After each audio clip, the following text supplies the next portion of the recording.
G'day guys, and welcome back to another mod list video, and today we're going to be going through 15 scary Minecraft mods. Let's get started. Moving into our first mod, we've got CreepyPastaCraft Reborn. Now CreepyPastaCraft adds in a collection of interesting mobs that we've seen from creepypastas of the past. For example, mobs such as Jeff the Killer, Jane the Killer, Slenderman, Squidward's Suicide, Smile Dog, Laughing Jack, Mothman, Eyeless Jack, and so many other different mobs to add into this one. So most of these are pretty much on a freaky side of the scale of just interesting mobs you may or may not want to deal with. You may just go like, oh okay, see him in the overworld, go, not a fan, bye bye, leave me alone, don't like it. Or you might be like one who gets a bit freaked out from them, but there's a good collection of different types of mobs in here that are based off of the creepypastas that we all know from the past. And hey, if you've been enjoying this video thus far, I'd like to ask you guys to hit the subscribe button down below, as it really helps out as we're trying to get to 100,000 subscribers before the end of the year, and also leave a like whilst you're down there. Continuing on though, we move on to our next mod known as the Abyss 2, the other side. Now this is a dimension based mod that adds in this interesting slash creepy new dimension that has a collection of new mobs, dungeons, as well as a bunch of other bits and pieces over there. Not only does it add in a bunch of new mobs as well, it also adds in a bunch of new armor, new tools, and new other bits and pieces as well, and it's ultimately a very interesting and pretty expansive mod to explore, mainly because it adds this entirely new generation to go through with this new dimension, these massive awesome boss mobs that you can find, and so many other bits and pieces along those lines. Moving into our next mod, we have a mod known as Zombie Players. Now this mod adds in one very simple feature that ends up adding in the ability for when a zombie kills a player, a zombified player will spawn in place of the death of that player. So you might respawn back at your typical spawn, but now there's suddenly a second variant of you in the world that's also wearing your armor and bits and pieces along those lines. That is now a zombie. Now these can also spawn naturally in the world like zombies using a configurable as well, so that could be definitely interesting. They can open doors, and they can also try and work with chests as it remembers what it used to do. So basically speaking, it's a smarter zombie that can do some things that players are able to do. But another more interesting thing, there's also the ability to calm it down and actually use it to help defend your base, but I'll leave that to allow you to configure that out for yourself. But the zombie player will wander back home trying to resume normal activity of what it once was, so you might go home with a beautiful surprise in your base. Moving into our next mod, we have the Headcrab Mod. Now this adds in a single mod to the actual game, which is very simple. It adds in the Headcrab. You may or may not know what the Headcrab is, but basically he's trying to go after your head so he can infect it and take over your body. Now overall, he'll just continuously try and attack you in the head, and it's pretty easy to avoid, but one of the other little quirks about this is he will also go after zombies and can also infect said zombies and make a Headcrab zombie, which is definitely pretty interesting to say the least. And there's also a few other bits and pieces such as a trophy and a Headcrab hat that you can also get from the mod, but that's about it to this one. Now moving into our next mod, we have a mod known as Tissou Zombie Pack. Now I guess technically speaking, this isn't exactly a mod, this is more of a texture pack, but it takes advantage of some features that comes from Optifine in order to give you something a lot different than just your bog standard texture pack. This texture pack will actually change up how zombies act and will make them spawn far more uniquely than what they would normally, whilst also adding in a bunch of new sounds and so many other bits and pieces along those lines that kind of just change up everything about how zombies, husks, and all those act up in Minecraft itself. Moving into our next mod, we've got the Henderson Mobs mod. Now this just adds in a bunch of beloved cryptoids from the works of Trevor Henderson, which includes the well-known Siren Head. Corruption blocks will now spawn in your world, which can hatch into the following: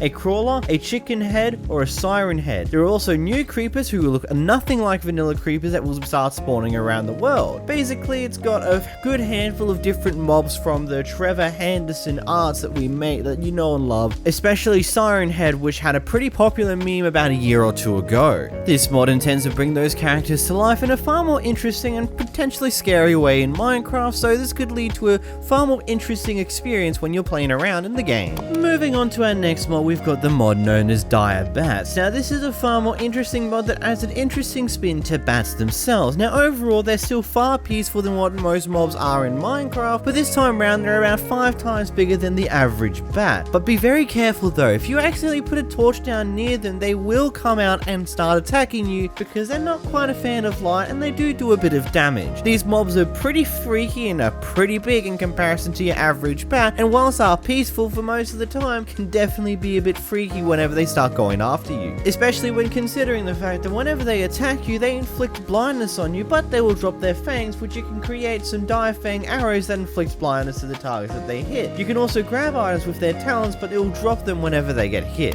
Moving into our next mod, we have a mod known as Hardcore Darkness. Now this is only here for one simple thing, and it's to make Minecraft pitch black. Whenever you're walking around without any form of torches, whether they're not placed or whether they're not in your hand with dynamic lighting from Optifine, the entire world will be pitch black and you'll barely be able to see. Now one of the biggest things that comes with this is that I would first off, you should probably have Optifine when playing around with this mod so you can at least have light around you. Whilst it may not be everywhere else, you can at least see where you're going, light in your general direction by using the dynamic lighting feature from Optifine. But the other side note to this is that this mod does not function well with shaders because it kind of changes how the gamma and all those type of settings work entirely. Kind of like how even though you put it at like 1,000,000 gamma so you can see everything anytime regardless of the time of day or whether how dark it's meant to be, the shaders always null and void ignore that type of thing. Basically speaking, this is a very cool thing where you can have a dark nether, a dark and a dark twilight forest if you have that mod installed, and many other different things where it's just like you can pitch black the world at certain times throughout the day. Moving into our next mod, we've got a mod known as Bloodmoon. Now you might be familiar with this type of feature from a collection of other games, for example, but not limited to, Terraria and Breath of the Wild, and many other games have probably got this feature as well that I'm not quite aware of. But the basis idea behind this is every night there's a 5% chance that a blood moon will rise. Now of course this chance is configurable in the config settings, and during the following night, mobs will not only spawn far faster than before, being there's far more mobs overall, they also spawn far closer to the player. The spawn limit of monsters will also be far higher, which pretty much allows it so that all mobs spawned on the surface and the surface only are going to be far more confined, and there's going to be far more of them around your general location to be very wary of. So these type of nights you're going to want to hunker in at home and get out of sight, block your doors, because there will be far more zombies willing to break them down, especially when you're in hard mode, and so on and so forth. Overall, this is a pretty cool themed mod, and it's honestly surprising we don't have a feature like this in Minecraft normally yet. Moving into our next mod, we have a mod known as the Epic Siege mod. Now the main idea behind this mod, or the main concept, is it's made to enhance the AI of a majority of mobs, and there's some new interesting features that mobs will attempt to do in order to get to you, making mobs far more scarier than what they normally are. For example, when we go over to creepers explosions now are napalm/fire, meaning that they will actually set fire to blocks around you, and creepers, instead of just simply waiting for you to be in the line of sight, they'll actually blow up walls that you are potentially trying to hide behind to make it so other mobs can get to you easier. Other interesting features such as that is that skeletons will actually have sniper-like accuracy, meaning that they're far less likely to miss you. Zombies can now dig and pillar up to you or location, and spiders can also web their victims to the ground, slowing you down. But if we want to take this AI enhancing just a step further, we also have this mod known as Zombie Awareness. Now this focuses more in on what zombies do as a mob instead of what most mobs do and enhance them. Instead, we have zombies that are going to be far more intelligent in comparison to the regular zombie. For example, whenever you get hurt, you will spill out blood, and if you're low health, you will start to bleed out every once in a while, which the zombies are going to be attracted to the scent of your blood. They will also be attracted via sound sources, and it will alert other mobs to your position.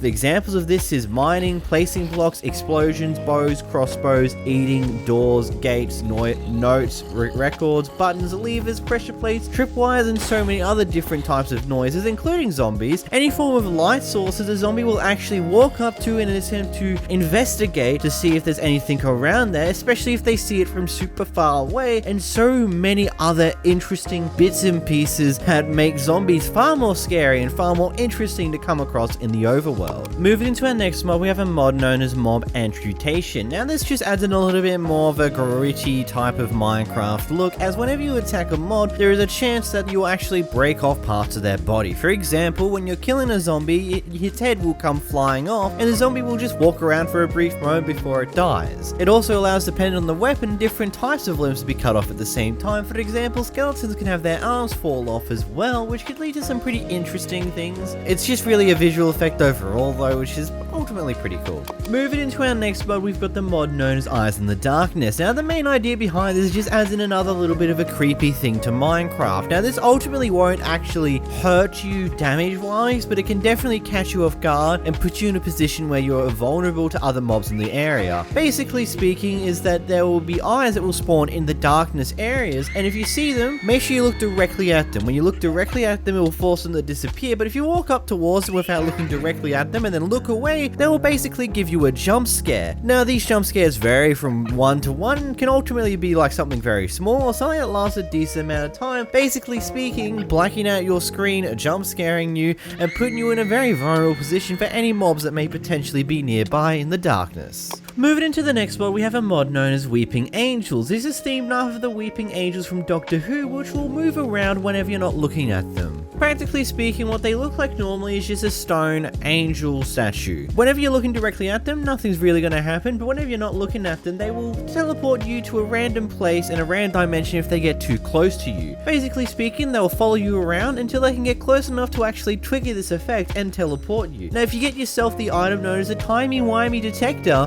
it will ding whenever there's an angel near you, giving you a word of warning before you get teleported to a random location. Weeping Angels can only be hurt with a pickaxe or can be zapped out of reality with the 𝓵𝓷𝓷𝓰𝓼, ultimately adding a new mob that will catch you off guard on several occasions. Moving into Mobends, now this is again one of those cooler mods that has a bunch of different other variations and reasons why it exists, but the more of the freaky aspect of this is the fact that it gives whole new animation to a collection of mobs. Now I lied last time when I showcased this saying it gives a new animation to all mobs. That was wrong, that was incorrect. Actually it gives them only to a few different mobs, but these mobs are very interesting. First off, it makes spiders far more freaky than normal, ultimately giving them the ability to jump around, climb up walls in a far more interesting fashion, whilst also giving zombies the ability to chase you in a very wacky way, ultimately adding in some pretty cool animations that can really just change up and give you this different atmosphere when it comes to playing Minecraft that makes it just a little bit more freaky. So if you did enjoy this video, make sure to click this video on screen where we go through 10 underrated Minecraft mods, and until next time guys, bye bye!